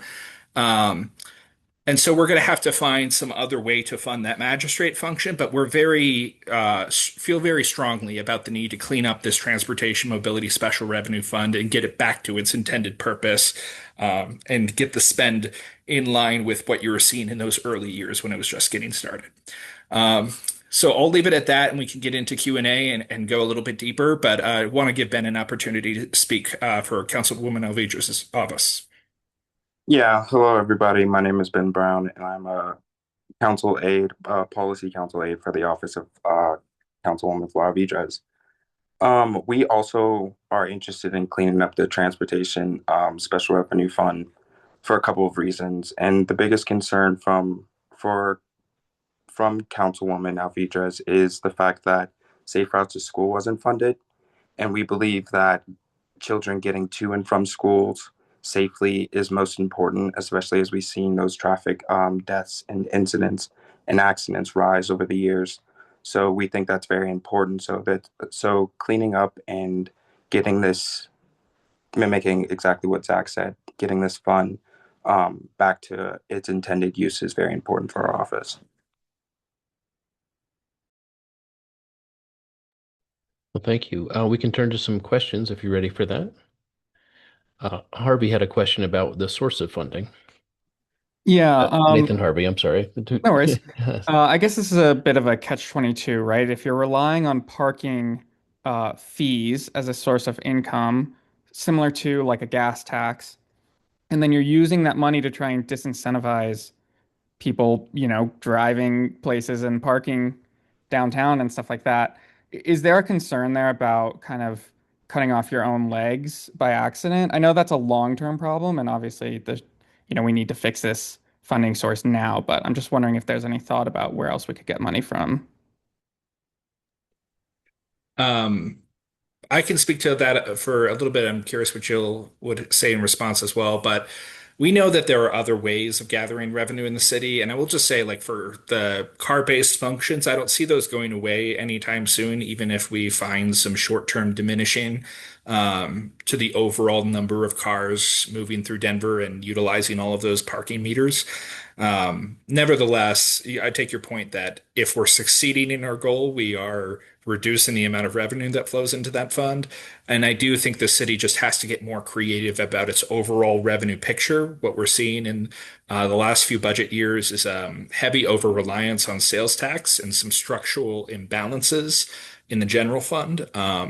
And what's notable about the early days of the fund is that there were more general fund transfers into the special revenue fund, as opposed to using the special revenue fund to cover things that were covered by the general fund. So a lot of this really speaks to why the city needs to have a much broader conversation about getting sufficient revenue to meet all of its various needs that its people are asking for. But I also spoke with DOTI this week, and I know that they have a number of other ideas for revenue generation that we might consider as potential sources for this, such as speed cameras and things like that, that are not necessarily eliminating car usage, but are capturing a bit more of the revenue from those, and various mode shift tools we use to incentivize or disincentivize that program. Yeah, I would echo a lot of what Zack said. I think ideally someday so few people are driving that nobody's paying for parking, but I think there's actually still a lot of untapped revenue that could be earned from parking. Our parking meter rates are still so ridiculously cheap. Especially when you look at like what it costs to park in an off-street garage. I just paid $9 the other day to park for an hour, and currently we're charging just $2 an hour for the on-street parking. So I think there's opportunity to continue to get a lot of revenue from parking specifically, but also we're very interested in identifying additional revenue sources that could be directed into this fund, whether it's automated speed enforcement or with the bus rapid transit coming online, we're very interested in automated enforcement of the bus lanes. So, put a camera on the front of the bus and give a ticket to cars that are in the bus lane illegally. I think there's all kinds of creative new revenue sources. And the idea is we want to make sure this is a really good bucket to catch those funds and make sure the funds are spent in a good way. So step one is really clarifying how any money in that fund can be used, and then looking for ways to continue to grow the revenues that go into that fund. Yeah, thinking of the rewrite of it, that top kind of whereas section, kind of leave some breadcrumbs for the future, saying this fund is intended to capture new revenue sources, rather than it having some documentation built into it that it had something to do with just parking meter fees. Um, any other questions? I guess my question here first is, what might the timeline be for council in addressing this? We are currently scheduled before the Budget and Policy Committee. I believe July 20th is our current secured date. That is the first committee that new policy proposals are routed through. Following that committee would likely go to the Transportation and Infrastructure Committee the following week, assuming there's enough space in the schedule. If not, it might get bumped a week or two. And then it's about a week after that would be council for first reading, and a week after that, a second reading. So at the earliest, end of August. But there's a good chance that given the moving parts around the budget, there may be additional feedback we get as we move further through the process that causes additional delays into like September or whatnot. But that's just a loose timeline for what we're looking at currently. Oh, that's fantastic. When you first said go to the policy committee, my mind went to the ideas will be first discussed and kicked around. But in fact, what you're talking about is bringing some draft text, some draft legislation that would go to that committee and then right to the next committee and then right on towards council. That is our plan. We have a drafting request in with the city attorneys to put together the ordinance. Short of any delays on that end, we're still planning on starting with that Budget and Policy Committee and then moving them initially towards passage from there. Great. We're getting a lot of thumbs up in the chat. I just want to say for the recording here, a lot of support for the idea that automated enforcement fines would go to this fund rather than just the general fund. And I think that's probably really palatable for the community to know that, yes, if somebody is speeding or running a red light or in the bus lane illegally, there can be a fine, but it wouldn't have the sense of just being a money grab for the city going to the general fund. It would be going to specifically safety programs on the streets. So just many thumbs up here in the chat for that kind of thing. I'll keep an eye out for other questions. I had one, and this is I went to testify at City Council on my own behalf at the final budget hearing. And the draft document for the budget at the time had a line item for the parking magistrates, replacing them within DOTI coming out of this fund. And I testified against that as an inappropriate use of this fund. Later on, after that meeting, I saw both Councilwoman Sandoval and Councilman Watson, and they were happy to tell me that they got it removed. Several months later, when the final budget book came out, sure enough, if you look for it, you can't find it anymore. But what I'm hearing is that it's really still in there. It's part of this $8 million whatever. They just hid it. And they hid it in a way that apparently the council president thought it had been removed. So I'm really glad you're addressing this because, as I said in my testimony that night, I don't like being lied to. I think abusing this fund, rating it as being lied to, and I think hiding something that caught people's attention, but still misusing it, but hiding it is another form of lying. That's maybe more commentary than question, but anyone else with questions?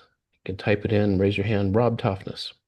Yeah, at the recent DOTI AB board meeting, there was a representative of DOTI there, and they were talking about this very thing. And it seemed to me that they were kind of frightened that they might lose their slush fund. And they want to be part of the process, which is totally understandable. But I'm curious how we're thinking about the pressure, maybe even coming from the DOTI side, to derail this effort. If there's any consideration for that, I'd be curious to hear about it. Yeah, we met with Dottie on Monday and had a brief conversation. It was supposed to be about just a broad budget conversation, but they came in very concerned after they got wind of this proposal. Um, and some of their opposition angles were talking about how if they cannot fund the parking magistrates with this revenue, then they likely would have to lay off additional employees in order to make up for that parking magistrate needs outside of the T&M SRF. And I will say a few things on that. One, um, today we had our council budget retreat. In that council budget retreat, one of a couple of the items that achieved significant support from council were twofold. One of which is support to fund the parking magistrates program outright, just as an independent allocation from the general fund, and to recognize that DOTI wasn't equipped to cover it last time and they need to be equipped to cover it this time.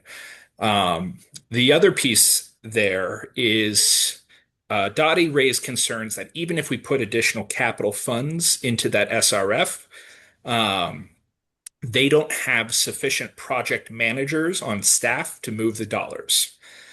So one of the other things that in this budget retreat this afternoon that got significant support is to specifically increase the number of parking, or excuse me, of project managers within DOTI, so that if this fund is filled with those dollars, they can actually move on the capital side. So we are trying to get ahead of this within the budget process and to not let these sort of fear-based defensive postures be a reason not to restore it to its original purpose. Because even though it is a tight year, and we're going to have some hard conversations about where the give and take is within the city, we're pushing really hard against the idea that we can't figure this out one way or another. And the other lever that we're kind of pushing in these conversations with DOTI is new revenue generation within the tools that they already have. Whether that be raising those parking fees, whether that be reallocating the money from the speed cameras into the SRF, to not really concede that there's no way to make this happen, but to use the tools we have. I think that there's a reticence from the mayor more than DOTI to raise fees on Denverites, particularly with the election looming. But I think that it is, and I think all of our offices are pretty aligned in thinking that there's a way to do this, and that we just have to really keep the pressure on the mayor and the agencies to use all the tools that they have, and not sort of let this drift continue. Great, thank you. Just one final thought before we go.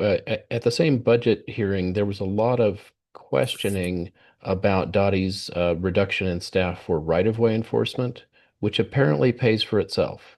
If you staff those positions, the amount of revenue they bring in enforcing the rules about right-of-way brings in more money than their own salaries. So whether that increment comes to DOTI's budget, special revenue fund itself, specifically general fund, whatever, it did seem to be a particularly strange decision to lay off a revenue generating and safety enforcing um, element. So maybe that could be part of the discussion for this coming year as well. Well, thank you very much, and thank you for the really good news. It's always great to end on a high point. Thank you to the advocacy of Jill Locantore, Denver Streets Partnership, the whole network and coalition behind that, and then the council members that are leading the charge on this. Again, when you said it would go to Budget and Policy Committee coming up in July, my first thought was, I suppose that'll be the first discussion on this, but no, it sounds like you're really moving quickly on this. That's fantastic. Trying to beat the budget clock. Well, thank you. Thank you, everyone. We've reached the end of our meeting. We meet every other month on odd numbered months, the second Thursday of the month. We're starting to line up topics for the next meeting, and it'll be the first meeting that Bill and I collaborate in filling up what will continue to be full agendas with lots of different topics that are timely and useful. See you next time.